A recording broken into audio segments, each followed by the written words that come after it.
கர்த்தர் நமக்கு ஏன் பாடுகள் அனுமதிக்கிறார்? நமக்கு வர பாடுகளுக்காக நாம கர்த்தருக்கு ஸ்தோத்திரம் பண்ணணுமா? இதுக்குரிய பதிலை இன்னைக்கு நாம் பார்க்க போறோம். ஆதியாகமம் 22ஆம் அதிகாரம் 5ஆம் வசனம். அப்பொழுது ஆபிரகாம் தன் வேலைக்காரரை நோக்கி, நீங்கள் கழுதையை நிறுத்தி இங்கே காத்திருங்கள், நானும் பிள்ளையாண்டானும் அவ்விடம் மட்டும் போய் தொழுது கொண்டு உங்களிடத்துக்கு திரும்பி வருவோம் என்றான். ஆபிரகாம் போறது மகனை வெட்டி எரிச்சு ஆண்டுக்காக பலி கொடுக்க.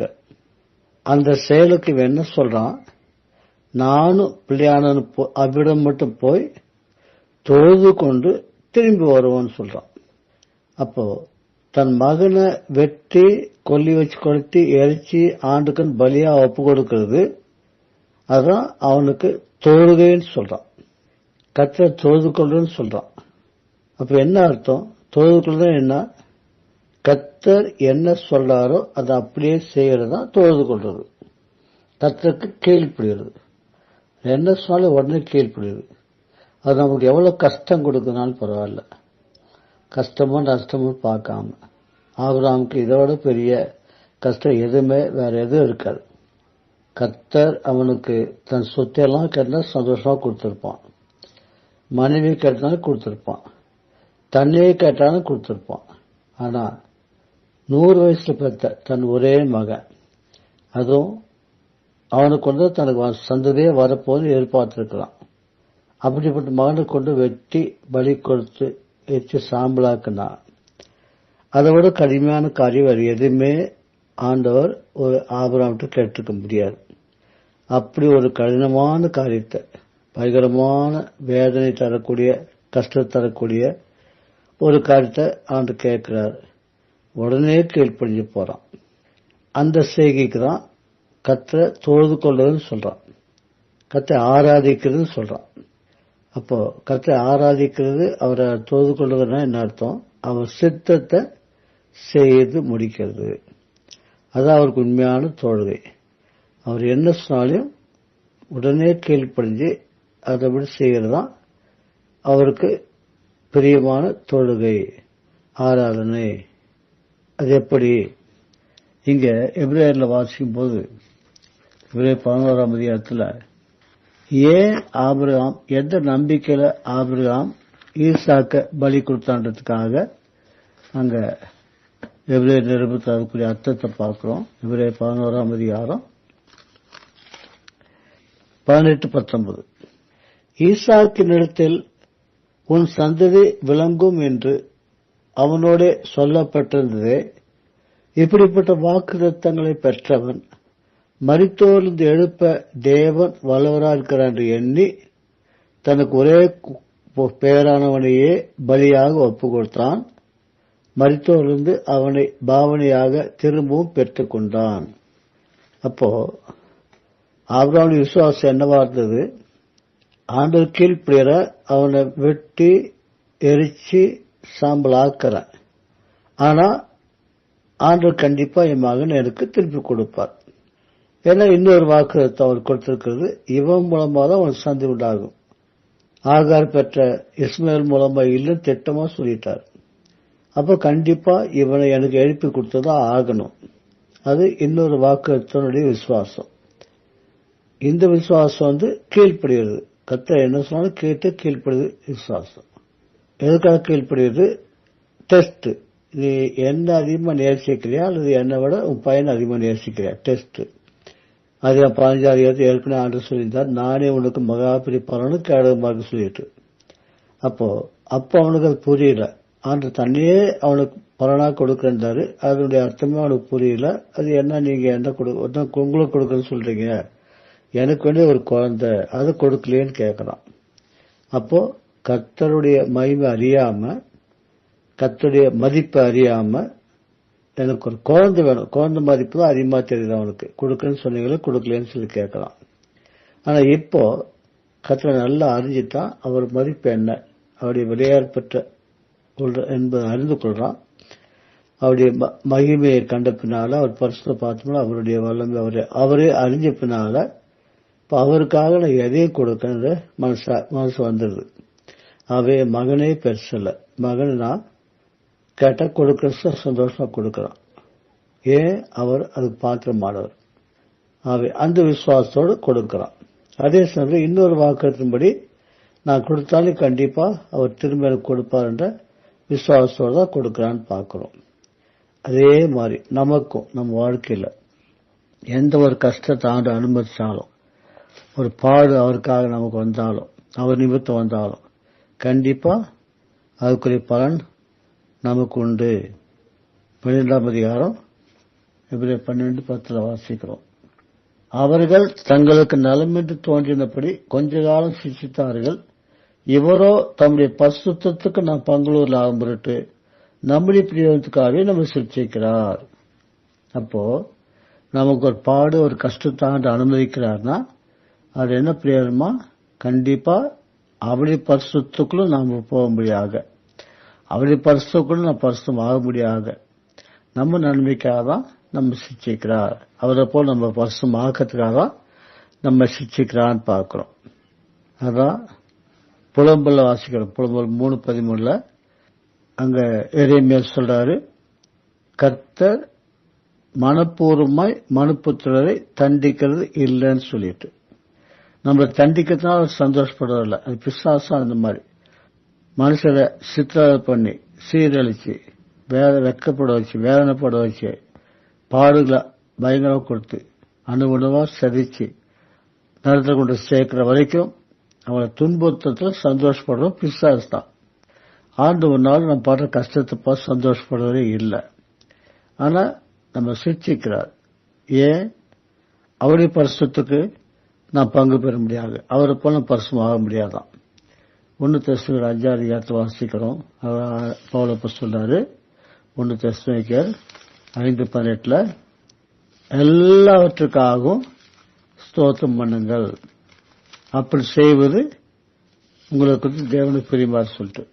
அப்போ பவுல் சொல்றாரு, நம்ம வாழ்க்கையில எல்லாத்துக்காக ஸ்தோத்திரம் பண்ணணும். நல்லதுக்காக மட்டுமல்ல, கெட்டதுக்காக கூட, கஷ்டத்துக்காக கூட, நஷ்டத்துக்காக கூட, அவமானத்துக்காக கூட, நிந்தைகளுக்காக கூட, பாடலுக்காக கூட, வேதனைக்காக கூட, வியாதிக்காக கூட, அதாவது நமக்கு பிரியமில்லாத காரியம் எது நம்மளை பாதிக்கதா வந்தாலும் கூட அதையும் ஆண்டவர் தான் அனுமதிக்கிறார்.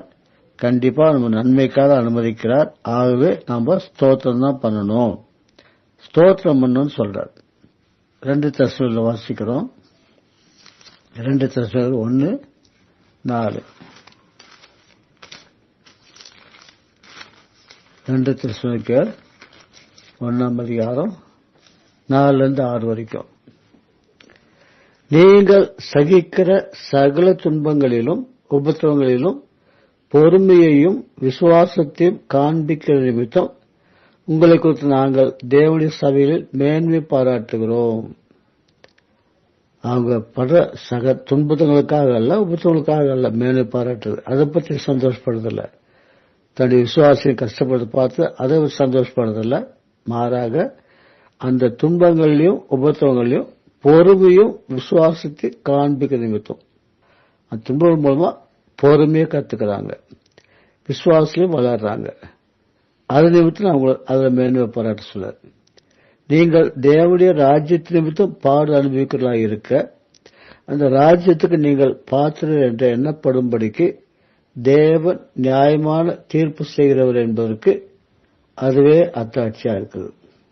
அப்போ நமக்கு ஆண்டு பாடல எது கொடுக்கிறாரு? அவர் ராஜ்யத்துக்கு பங்கு பெற தகுதி பெற முடியாது. நம் மாம்சம் முற்றிலும் அழிஞ்சு நம்ம ஆய்க்குள்ள முற்றிலும் மாறினாதான் அவர் ராஜ்யத்தில் அவரோடு கூட ஆளுகை செய்யலாம் மாற முடியும். அவர் மனவாட்சி சபையை அவரோடு இருக்க முடியும். ஆகவே அதுக்காக தான் நமக்கு ராஜ்ய நிமித்தமாக தான் பாடல் அனுப்புறாரு, நம்ம அதை அனுபவிக்கிறோம். ஆகவே அந்த ராஜ்யத்துக்கு நம்மளை பாத்திரமாக்குறார். பாத்திரம் என்றார். அதான் தேவ நியாயமான தீர்ப்பு செய்யறது என்பதற்கு அதையாத்தாட்சி. அப்ப நம்ம அந்த பாடுகளை என்ன நம்ம வாழ்க்கையில எது நடந்தாலும் கற்ற அனுமதி எல்லாம் நடக்கிறதில்ல, அறியாமல் நடக்கிறதில்ல. அப்ப அவர் அறிஞ்சு பிளான் பண்ணி எபேசியர் 2:10 வாசிக்கிறோம். நாம் நற்கிரிகள் செய்வதற்கு கிறிஸ்து இயேசுவில் சிருஷ்டிக்கப்பட்டு தேவனுடைய செய்கையா இருக்கிறோம். இவ்வளவு ஆண்டவர் புது சிருஷ்டியா மாற்றினது ரட்சித்தது எதுக்காக? நற்கிரிகள் செய்யறதுக்கு. என்ன நற்கிரிகள்? நம்ம இஷ்டம் போல ஆண்டுக்கு அது செய்யறதல்ல, அவையில் நாம் நடக்கும்படி அவர் முன்னதாக அவைகளை ஆயத்தம் பண்ணியிருக்கிறார். அப்போ நம்ம ரட்சிப்பட்ட நாளிலிருந்து ஆண்டவர் நம்ம கொண்டு போற வரைக்கும் இருக்கிற நாட்கள்ல நாம் என்ன நற்கிரிகள் செய்யணுன்றத அவர் முன்கூட்டியே ரெடி பண்ணி வச்சிருக்கிறார், பிளான் பண்ணி வச்சிருக்கிறாராம். அப்போ அதன்படி நாம் போகணும். ஒவ்வொரு நாளும் ஒவ்வொரு நிமிஷமும் கர்த்தர் நம்ம நடத்துறமா நடக்கும்போது நம் வழியில நம் வாழ்க்கையின் குறுக்க எதெல்லாம் வருதோ அதெல்லாம் ஏற்கனவே ஆண்டவர் நமக்கு பிளான் பண்ணி வச்சிருந்து அனுப்புறது. எதுக்காகவா? நற்கிரிகள் செய்யறது நம்மளை மாற்றுறதுக்காக. அதாவது நமக்குள்ள இருக்கிற துர்க்கிரிகள் ரட்சிப்படாத வரைக்கும் நம்ம வாழ்ந்த வாழ்க்கையை செத்த கிரிகள் எல்லாமே பாவமான காரியம். ஏன்? மாம்சத்துல நான்கிற கர்வத்தில் செஞ்சதெல்லாம் பாவம் தான், ஆண்டுக்கு அருவருப்பானது. அப்படி இல்லாம இப்போ அந்த காரியங்களை அழிச்சு நம்ம சுயத்துல வாழாம மாம்சத்துல வாழாம மாம்ச குணங்கள்லாம் நீக்கி நம்மளை முழுக்க முழுக்க ஆவிக்குரியவர்களா மாத்துறதுக்கு ஆண்டவர் நம்ம சிக்ஷை மூலமா நம்ம மாத்துறார். சும்மா மாற முடியாது. ஒரு சாதாரண கல்லா கிடக்கும்போது கல்லை எங்கேயோ விழுந்து கிடக்கிறது யாரும் கண்டுக்கிறதில்ல. ஆனா அதே கல்லை எடுத்து ஒரு கல் தச்சன் ஒரு சிலையா செதுக்கும் போது பல ஆயிரம் கொத்து விழுது. புளிய வச்சு சுத்தில தட்டி தட்டி பல ஆயிரம் கொத்து கொத்தி தான் அந்த சிலைக்கு தேவையில்லாதெல்லாம் நீக்கி போடுறான். அது எவ்வளவு கல்லுக்கு கஷ்டமா தான் இருக்கும். ஆனா கடைசியில பார்த்தா அந்த கல்லே சிலையான அழகான சிலையா மாறுது, எல்லாரும் கவனத்தையும் இருக்குது. அந்த மாதிரி நம்ம கரடு மூடா மற்ற உலகத்தரப்பாளருக்கும் நம்ம யாரும் கண்டுக்க மாட்டாங்க. என்ன சொல்ல போனா தூஷிப்பாங்க. ஏன்னா கிறிஸ்துவ சொல்றாங்க, இப்படியெல்லாம் வாழ்றாங்களே, இப்படியெல்லாம் பேசுறாங்களே, இப்படியெல்லாம் சண்டை போடுறாங்க, இப்படியெல்லாம் பேரப்படுறாங்களே, இப்படியெல்லாம் பணாசு பிடிச்சி அழியறாங்களே, இப்படிலாம் சொல்லி பணக்காரிகள் நமக்குள்ள இருக்கிற மாம்சக்கையில பார்த்து ஆண்டவரை தூஷிப்பாங்க. நம்மளே அற்பமா எண்ணுவாங்க, நம்மள மதிக்க மாட்டாங்க, நம்மள வெறுப்பாங்க. ஆனா அதே ஆட்கள் நமக்குள்ள மாம்ச குணத்துல ஆண்டவர் நீக்கி அவருடைய ஆவிக்குள்ள நம்ம நிரப்போது அவருடைய அன்பினால, தாழ்மையினால, பொறுமையினால, உண்மையினால, பரிசுத்தினால, நேர்மையினால, இப்படியெல்லாம் அவருக்கு வந்து நம்ம நிரப்புவதுதான் நம்ம எல்லாரும் பார்க்க ஆரம்பிப்பாங்க, நம்ம மதிக்க ஆரம்பிப்பாங்க. நம்ம மூலமா இவங்களோட ஏசாமி இருக்கிற அந்த ஏசாமி நல்லவர், இவங்க கும்பிடுற சாமி நல்லவர், நம்மளுக்கு அவர் வேணும்னு சொல்லி அந்த மாதிரி நோக்கம் வரும். ஆகவே இப்படி நம்ம மாற்றத்துக்காக தான் கர்த்தர் நம்மை சிட்சிக்கிறார். ஆகவேதான் கண்டிப்பா நம்ம அப்படி சிட்சையை எடுத்துக்கொள்ளும் போது சந்தோஷப்படணும். ஏன்? அது மூலமா தான் ராஜ்யத்துக்கு நாம் சுதந்திரவாளி ஆகிறோம். 6 வாசிக்கிறோம், 2 Thessalonians 1:6 உங்களை உபத்திரப்படுத்துவர்களுக்கு உபத்திரத்தையும் உபத்திரப்படுகிற உங்களுக்கு எங்களோடு கூட இளைப்பாறுதலையும் பிரதிபலனாக கொடுப்பது தேவனுக்கு நீதியா இருக்கிறது. ஆகவே ஆண்டவர் சொல்றாரு, பவுல் சொல்றாரு, நாங்களும் அப்படி உபத்திரப்படுறோம், எங்களோட சரி நீங்களும் உபத்திரப்பட்டீங்கன்னா நாளைக்கு கண்டிப்பா நம்மளாம் இளைப்பாற போறோம், அவரோடு நிச்சயமா இளைப்பாறை கொண்டிருக்க போறோம். ஆகவே இந்த தரிசனம் நமக்கு இருந்ததுன்னா நாம் கஷ்டங்களை பார்த்து பயப்படவே மாட்டோம். ரோமர் 5:3-4 வாசிக்கிறோம். ரோமர் 5:3-4 அது மாத்திரமல்ல, உபத்திரமும் பொறுமையும், பொறுமை பரீட்சையும், பரீட்சை நம்பிக்கை உண்டாக்குகிறது என்று நாங்கள் அறிந்து உபத்திரங்களிலேயும் மேன்மை பாராட்டுகிறோம். நம்ம உபத்திரப்படும் போது என்னாவது? உபத்திரத்தை நம்ம பொறுமையை கத்துக்கிறோம். பொறுமையா போதான் ஆண்டு சீக்கிரம் ஆண்டுக்குள்ள ஆழமா அவரு விசுவாசத்துல, நம்பிக்கையில, அன்பில வளர்ந்து போறதுக்கு ஏதுவா இருக்குது. ஆகவே இதுக்காகதான் நமக்கு வர உபத்திரத்தை நம்ம மேன்மை கண்டுபிடிச்சவங்க, இதோட ரகசியத்தை அறிஞ்சவங்க, நமக்கு வர உபத்திரம் எவ்வளவு நமக்கு நன்மையா மாறுறது அறிஞ்சவங்க உபத்திரத்துக்கு வந்து மேன்மை பாராட்டுவாங்க, சந்தோஷப்படுவாங்க. கொலோசியர் 1:24 வாசிக்கிறோம். கொலோசியர் 1:24 இப்பொழுது நான் உங்கள் நிமித்தம் அனுபவிக்கிற பாடுகளில் சந்தோஷம் அடைந்து கிறிஸ்துடைய உபத்திரவங்களில் குறைவானதை அவருடைய சரீரமான சபைக்காக என் மாம்சத்திலே நிறைவேற்றுகிறேன். பவுல் அப்ப சொல்றாரு, கிறிஸ்து உங்களுக்காக பாடுபட்டு உங்க பாவத்தெல்லாம் சுமத்திட்டு பரிக தீர்த்துட்டார். இன்றைக்கு என்னை அனுப்பி என்னை கொண்டு உங்களை பரிசுத்தத்தில் கொண்டு வரார். அப்போ நீங்க அவர் சிலுவின் பாடலுடைய பலனை அனுபவிக்கணும்னா அவர் பட்ட பாடலுக்கு பலன் என்ன? அவரை ஏற்றுக்கொண்டு அவர்தான் கலப்பட்டு அவருடைய பிள்ளைகளாக மாறி அவரோட நினைக்க இருக்கிற பாக்கியத்தை பெற்றுக்கொள்றது, அவர் மகிமையில அவரோட போய் சேர்றது. இதுதான் அவர் பாடலுக்கு பலன். அப்ப அந்த பலன் அவரை அடையணும்னா அதுக்கு நான் தான் உங்களுக்கு சத்தியம் சொல்லி என்ன அது குறிச்சு என்ன நடத்துறாரு. அப்போ அந்த சுவிசேஷம் சொல்றது எனக்கு உங்ககிட்ட வரத்துக்கும் உங்ககிட்ட ஊழி செய்யறதுக்கும் கொஞ்சம் நெஞ்சம் இல்ல ஏராளம் பாடுகள் வருது. இந்த பாடுகள் நான் தான் பட்டாகணும். கிறிஸ்துவனுடைய உபத்திரவங்களில் குறைவானது அவருடைய சரீரமான சபைக்காக என் மாம்சத்திலே நிறைவேற்றுகிறேன்.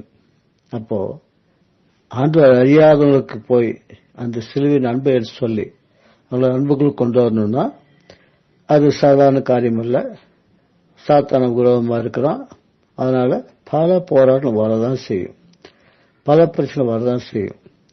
அப்போ ஆத்மாக்களை சிலுவை கொண்டு வரத்துக்கு நாம் படுற பாடுகள் அது நமக்கு பாக்கியம்.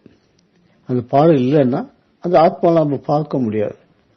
நம்ம மூலமா எத்தனை ஆத்மாக்கள் கத்தை அறிஞ்சுக்கிறாங்க, கத்தை பார்த்து வராங்க, கத்தை தூதிக்கிறாங்க, அவருக்கு அன்பா ஜீவிக்கிறாங்க, ஒரு மகிமையா ஜீவிக்கிறாங்கன்னா அது நமக்கு எவ்வளவு சந்தோஷம்.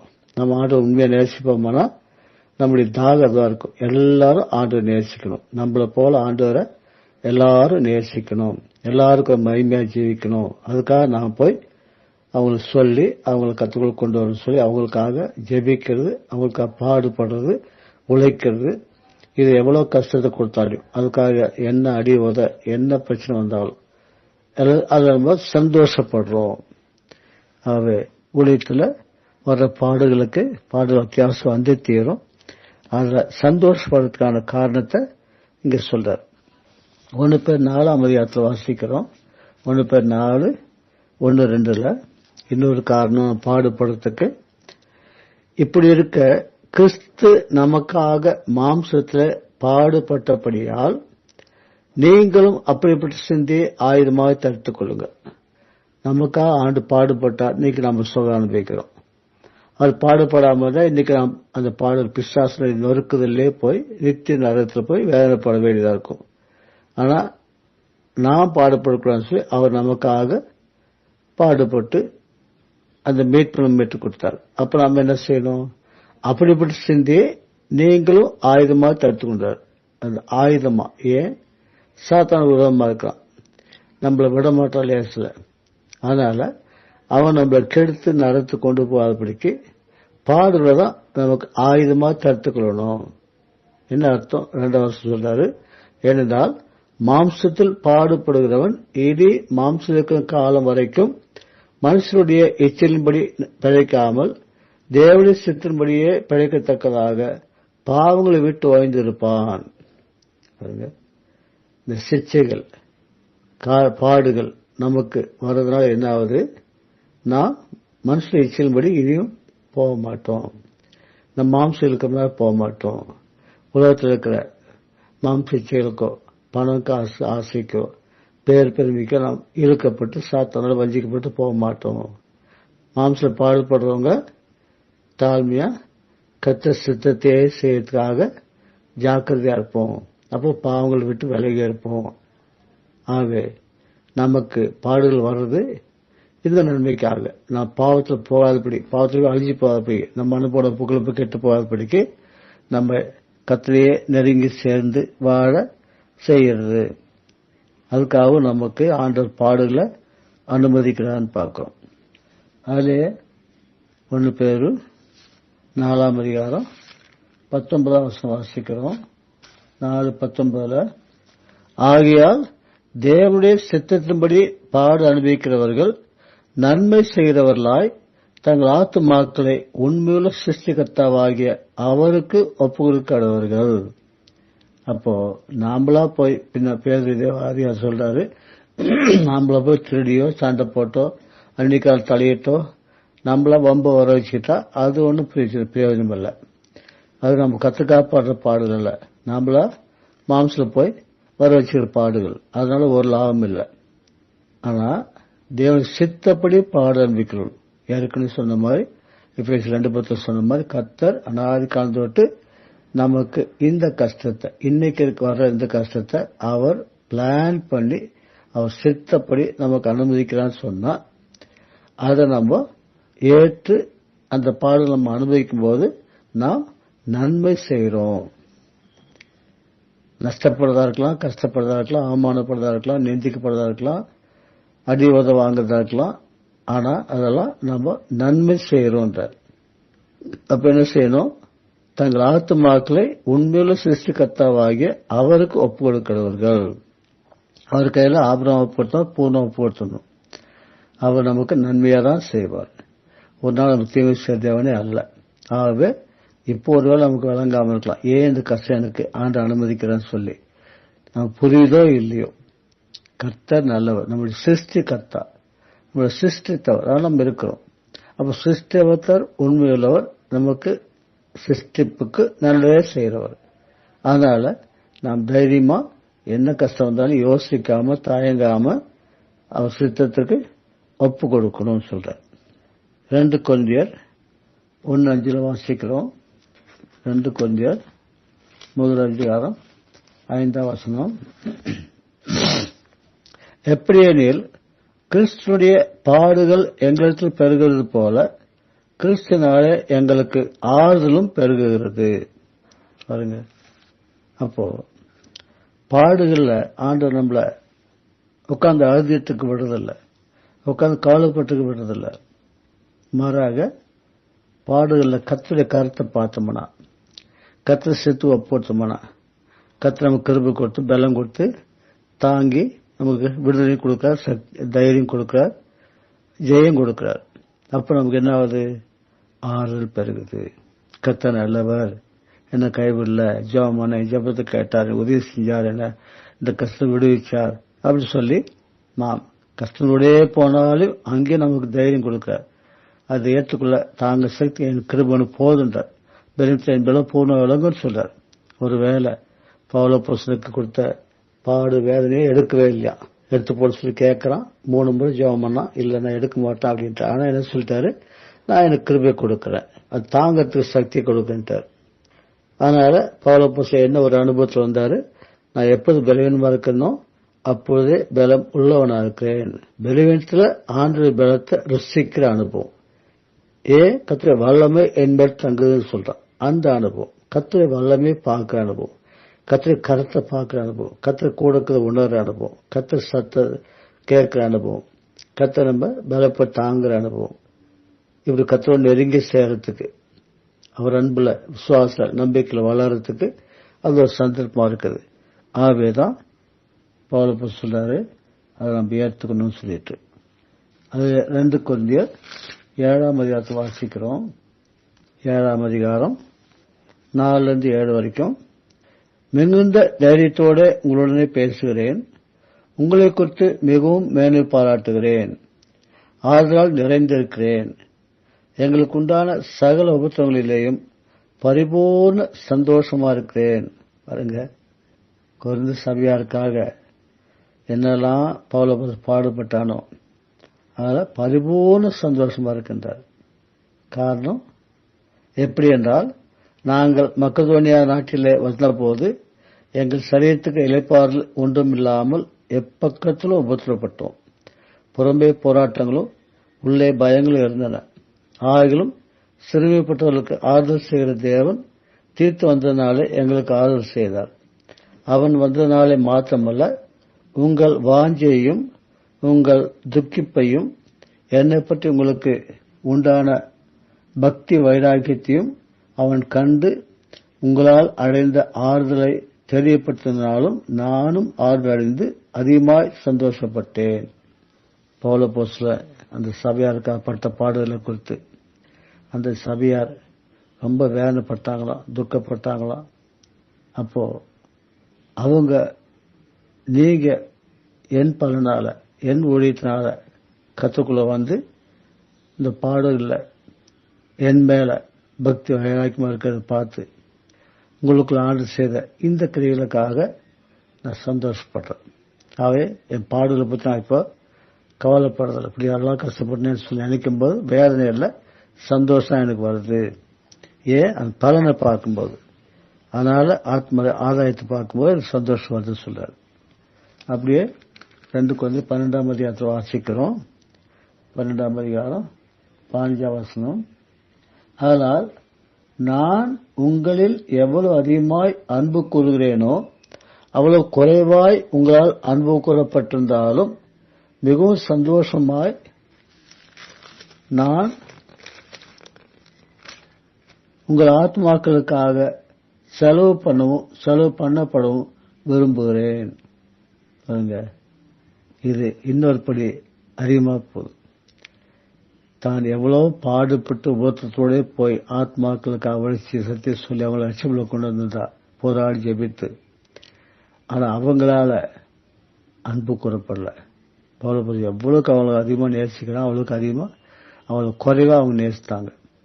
அன்புக்கு அன்பு காட்டல. ஆனா அவன் பேச்சுக்கா கம்பீறி போனாங்க. அப்படிலாம் இருந்தாலும் உங்க ஆத்மாக்கள் எனக்கு விளையாடப்பட்டவர்கள். அந்த ஆத்மாக்கள் கர்த்தர் சமூகத்துடன் சேரும். அதான் எனக்கு சந்தோஷம். இந்த உலகத்தை அன்பு காட்டிலும் அதை பற்றி கவலை இல்லை. ஆகவே உங்கள் ஆத்மாக்களுக்காக விளையாடப்பட்ட ஆத்மாக்கள் மீட்புக்காக நான் எவ்வளவு செலவு பண்ணுவோம், சரி செலவு பண்ணப்படவும் ஆயத்தமாக்க சொல்றார். அந்த பாடலினால வரக்கூடிய பலன். எபேசியர் 3:13 வாசிக்கிறோம். எபேசியர் 3ஆம் அதிகாரம் 13ஆம் வசனம். ஆகையால் உங்கள் நிமித்தம் நான் அனுபவிக்கிற உபத்திரவங்களினால் நீங்கள் சோர்ந்து போகாதிருக்க வேண்டிக் கொள்கிறேன். அவைகள் உங்களுக்கு மகிமையாயிருக்கிறது. பாருங்க, பவுல் அப்போஸ்தலர் சொல்றாரு, உங்களுக்காக, உங்க நிமித்தமா நான் அனுபவிக்கிற பாடுகள். எபேசு சபையாருக்காகவும் சுவிசேஷம் சொல்லும்போது எத்தனை எதிர்ப்பு, எத்தனை போராட்டம், அடிவாத எல்லாம் அனுபவிச்சான். ஆனா அதை பற்றி நீங்க சோர்ந்து போக வேண்டாம். ஏன்? அவைகள் உங்களுக்கு மகிமையா இருக்கிறது. இந்த பாடல் எனக்கு வராமல் இருந்தா உங்களுக்கு சத்தியம் வந்து எட்டி இருக்காது. உங்க ஆவியானுக்கு வந்திருக்க மாட்டீங்க. உங்க ஆத்மா ரட்சிக்கப்பட்டிருக்காது. அந்த மகிமை தேவனை கண்டிருக்க மாட்டீங்க. நீங்க மகிமையில சேர மாட்டீங்க. ஆகவே பாடுகள் மகிமையை கொண்டு வருது அப்படி சொல்றாரு. அதுல எபேசியர் 4ஆம் அதிகாரம் 29 32 வரைக்கும். எபேசியர் 4ஆம் அதிகாரம் 29. இன்னொரு நன்மை நம் பாடு அனுபவிக்கிறதுனால, கெட்ட வார்த்தை ஒன்றும் உங்கள் வாயிலிருந்து புறப்பட வேண்டாம். பக்தியுக்கு ஏதுவான நல்ல வார்த்தை உண்டானால் அதையே கேட்கிறவர்களுக்கு பிரயோஜனம் உண்டாகும்படி பேசுங்கள். அன்றைய நீங்கள் மீட்கப்படும் நாளுக்கென்று முத்திரையாக பெற்ற தேவனுடைய பரிசுத்தாவி துக்கப்படுத்தாதிருங்கள். அப்போ பாவனுடைய போறவங்களுக்கு தான் இந்த காரியத்தை புரிந்து கொள்ள முடியும். எல்லாமே நம்ம சாதமாக நடந்துட்டு இருந்தா நம்ம ஆவியானுக்களை உணர மாட்டோம், நமக்குள்ள குறைய அறிய மாட்டோம். ஆனால் நமக்குள்ள பாடுகள் வரும்போதுதான் நமக்குள்ள இருக்கிற குறைகள் நாம் அறிகிறோம். நம்ம அம்ச குணங்களை அறிகிறோம், அதை அறிக்கிட்டு விடுறோம், அதிலிருந்து விடுதலை பெறுறோம். அப்படியாக நம்ம வார்த்தைகள் மாறும். வீண் வார்த்தை பேச மாட்டோம், யாரையும் புண்படுத்த வார்த்தை பேச மாட்டோம், கெட்ட வார்த்தையில பேச மாட்டோம். அதுபோல நாம் ஒவ்வொரு வார்த்தை பரிசுத்த ஆவியினால ஏவப்பட்டு ஆவியான கொடுக்கிற வார்த்தையை நம்ம ஜீவ வார்த்தையை பேசும்போது அந்த வார்த்தை அவங்க உள்ளத்துல கிரியை செய்யும், பிரயோஜனமா இருக்கும், அவங்க ரட்சிப்புக்கு ஏதுவா இருக்கும், அவங்க கற்று அறிஞ்சுக்குள்ள ஏதுவா இருக்கும். அது மாத்திரமல்ல, பரிசுத்தாவி நமக்குள்ள கிரியை பார்ப்போம். அவர் எப்ப துக்கப்படாத அறிவும், என்னென்ன காலத்தில் துக்கப்படாத அறிவும், அதுக்கெல்லாம் ஆவியான பலத்தினால நாம் விடுதலை ஆகி அவர் துக்கப்படுத்தாம அவர் சந்தோஷப்படும்படியா நம்ம ஜீவியத்தை நடந்து கொள்வோம். 31 வாசிக்கிறோம். சகலவிதமான கசப்பும் கோபமும் மூர்க்கமும் கூக்குரலும் தூஷணமும் மற்ற எந்த துர்குணமும் உங்களை விட்டு நீங்க கடவுது. அங்க கத்தோடு நடக்கும்போது பாடுகளோட கத்த இதெல்லாம் நம்ம விட்டு நீக்கிறார், கெட்ட குணங்களை நீக்கிறார். ஒருவருக்குள் தயவாயும் மன உருக்கமாய் இருந்து கிறிஸ்துவுக்குள் தேவனுங்களுக்கு மன்னித்தது போல நீங்களும் ஒருவருக்குள் மன்னியுங்கள். மட்டுமல்ல, நமக்கு யார் என்ன தீங்கு செஞ்சாலும் கிறிஸ்து நமக்கு மன்னிச்சதுனால நாமளும் மன்னிக்கிற அந்த குணத்தை நாம் பெற்றுக்கொள்றோம்.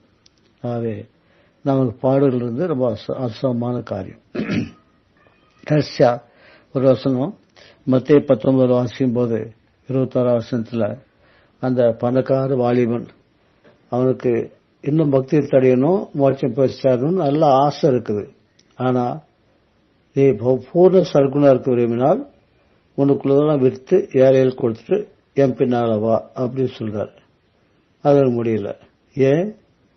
கர்த்தருடைய மதிப்பு அவனுக்கு தெரியல, காசை தான் மதிச்சான். அந்த காசை அவன் அழிவு கொண்டு போனதா அப்ப யோசிக்கலாம். அது காசை பெருசா மதிக்கிறான், கர்த்தரை மதிக்காம போறான். அதனாலதான் அவருக்காக எல்லாத்தையும் விடத்து அவன் இஷ்டப்படல. ஆகவே நம்ம வாழ்க்கையில கர்த்தர் எந்த நஷ்டத்தையோ கஷ்டத்தையோ கேட்டாலும், எந்த பாடு உபத்திரம் நம்ம வாழ்க்கையில் அனுபவிச்சாலும் எல்லாம் நம்ம நன்மைக்காகலாம். அவர் நித்தியத்தில் பிளான் பண்ணி செய்யற காரியங்கள். ஆகவே நம்ம தைரியமா கொஞ்சம் கூட யோசிக்காம வர்ற பாடுகள் கஷ்டங்கள் உபத்திரங்களுக்கெல்லாம் நன்றி சொல்லி சந்தோஷப்படுவோம். இன்னும் அதனோட தான் நம்ம மேலும் மேலும் மேலும் பரிசுத்தமாகி அவரை போல மாறி அவரோடு என்னைக்கும் இருக்க போறோம். கர்த்தருக்கு ஸ்தோத்திரம். இந்த காலை நேர செய்தியிலும் ஆண்டவர் நம்மளோட கூட பேசியிருக்கிறார். நமக்கு ஏன் பாடுகள் வருகிறது, அது நிமித்தம் கர்த்தரை நாம் ஸ்தோத்திரம் பண்ண வேண்டுமா என்பதை குறித்து நாம் அவனுடைய வார்த்தையின் வழியாக நாம் தெரிந்து கொண்டோம். முதலாவதாக ஆபிரகாமை குறித்து நாம் பார்த்தோம். ஆபிரகாம் கர்த்தருடைய சித்தத்தை செய்து முடித்தார் என்று சொல்லி பார்க்கிறோம். அதுவே கர்த்தருக்கு செலுத்துகிற ஆராதனைன்னு சொல்லி நம்ம பார்த்தோம். ஆராதனை என்பது கர்த்தருக்கு செலுத்துகிற ஆராதனை என்பது அவருடைய சித்தத்தை நாம் செய்து முடிப்பதுன்னு சொல்லி நம்ம ஆபிரகாமுடைய அவருக்கு வந்த பாடுகள் வழியாக நம்ம தெரிந்து கொள்கிறோம். அது மாத்திரமல்ல, அவர் ஆண்டவர் சொன்னபடி கீழ்ப்படிந்து ஈசாக்கை பலியிட கீழ்ப்படிந்து போனார்.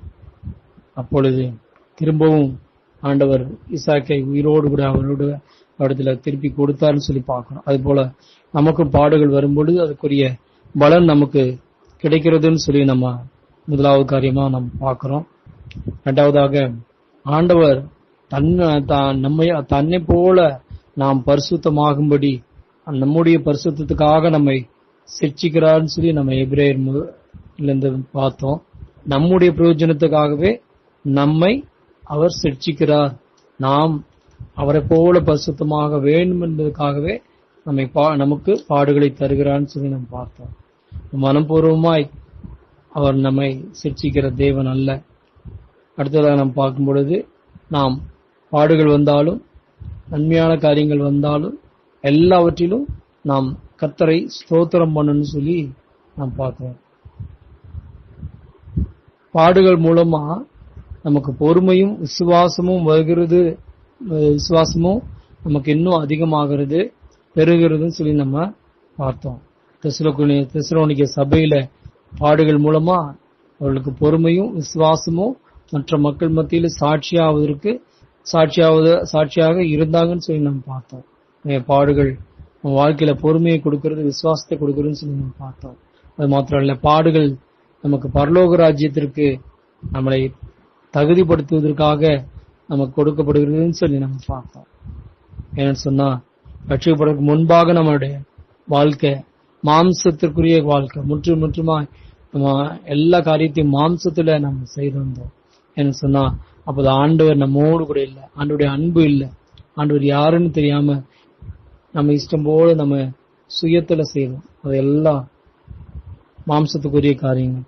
ஆனா எப்ப நாம் ஆண்டவருடைய ரத்தத்தினால கழுவப்பட்டு அவருடைய பிள்ளையாக மாறினோமோ, அப்போ ரட்சிக்கப்பட்டோமோ, அப்போதிருந்து ஆண்டவர் நம்ம ஆவிக்குரிய வாழ்க்கையில நடத்துகிறான்னு சொல்லி பார்க்கிறோம்.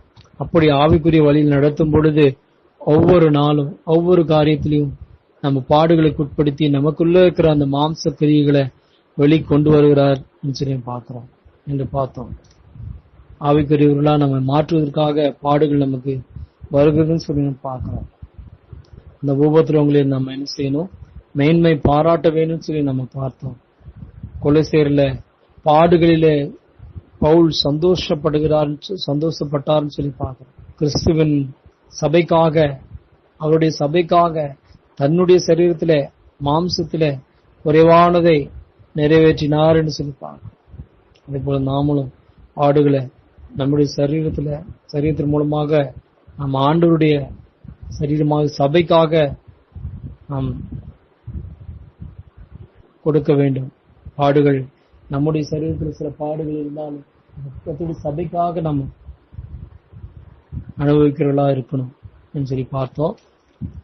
கர்த்தருடைய சித்தத்தின்படி பாடுவது அனுபவிக்கிறவர்கள் அவருடைய சித்தத்தை செய்வதற்காக என்ன செய்யறாங்களா, பாடுகள் அவருடைய வாழ்க்கையில வருகிறதுன்னு சொல்லி பார்க்கிறோம்.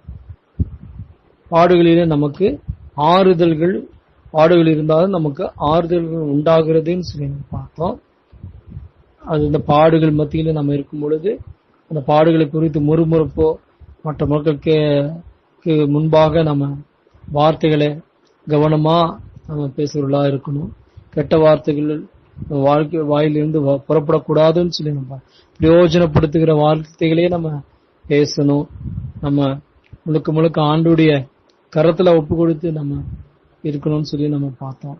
கடைசியாக அந்த மத்தேயுல கர்த்தரை விட அந்த அவனுடைய பணக்கார வாலிபனுடைய ஆஸ்தி அவனுக்கு பெரிதாக தெரிந்ததுன்னு சொல்லி பார்த்தோம்.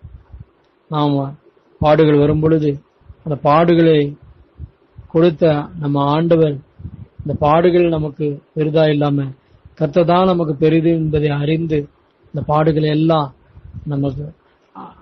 நம்ம சகிக்க நம்மளை முழுவதுமா ஒப்பு கொடுக்கணும்னு சொல்லி நம்ம கடைசியா பார்த்தோம். இதுக்கு ஒப்பு கொடுத்து ஜெபிக்கலாம்.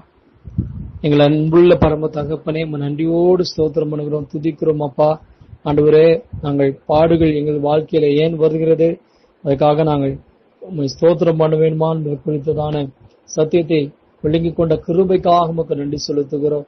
அநேக காரியங்கள் விளமாக எங்களுக்கு கொடுத்த இந்த நல்ல சத்தியங்களுக்காக உமக்கு நன்றி செலுத்துகிறோம். முடிய ஆண்டவர் தோப்பனே அப்பா, சித்தத்தை செய்து முடிக்கிறதே உமக்கு செலுத்துகிற ஆராதனைன்னு நாங்கள் சொல்லி பார்க்கிறோம். ஆண்டவரே அப்பா, அதுக்காக துதிக்கிறோம். எங்களை பரிசுத்தப்படுத்துறதுக்கு நீங்க எங்களை ஆண்டவர் தோப்பனே அப்பா பாடுகளை அனுமதிக்கிறீங்க, ஆவிக்குறிகளா மாற்றுவதற்காக பாடுகளை அனுமதிக்கிறீங்க. ஆண்டவரே தோப்பனே, இந்த பாடுகளில் நாங்கள் சந்தோஷப்படுவதாய் இருக்கணும்னு சொல்லி நாம் பார்க்கிறோம். ஆண்டவரே அப்பா தகப்பனே, நன்றியோடு ஸ்தோத்திரம் பண்ணுகிறோம். அந்த பாடுகள் எங்களுக்கு பொறுமையும் விசுவாசத்தையும் தருகிறதுன்னு நம்ம நாங்க பார்க்கிறோம். ஆண்டவரே அப்பா, அந்த பாடுகள் எங்களுக்கு ஆண்டவரே தோப்பனே அப்பா, ஆண்டவரே தோப்பனே, கெட்ட வார்த்தைகளை பேசாதபடிக்கு நல்ல வார்த்தைகளை பேசக்கூடிய ஆண்டவரே மக்களாக நாங்கள் காணப்பட எங்களுக்கு உதவி செய்யறதுன்னு சொல்லி பார்க்கிறோம். அது மட்டும் மாத்திரமல்ல தகப்பனே அப்பா, ஆண்டவரே இந்த பாடுகள் ஆண்டவரே எங்களுக்காக உம்மிடத்துல இன்னும் அன்பு செலுத்தவோ, ஆண்டவரே இன்னும் ஆண்டவரே தோப்பனே உமக்கு கீழ்ப்படிந்து நடக்கவோ ஆண்டவரே எங்களை தகுதிப்படுத்துன்னு சொல்லி பார்க்கிறோம். பரலோக ராஜ்யத்துக்கு எங்களை தகுதிப்படுத்துன்னு சொல்லி பார்க்கிறோம். அதுக்காக துதிக்கிறோம், ஸ்தோத்திரிக்கிறோம். இயேசுவின் நாமத்தினாலே இந்த சத்தியங்களுக்காக உமக்கு நன்றி செலுத்துகிறோம். நல்ல பிதாவே, ஆமென்.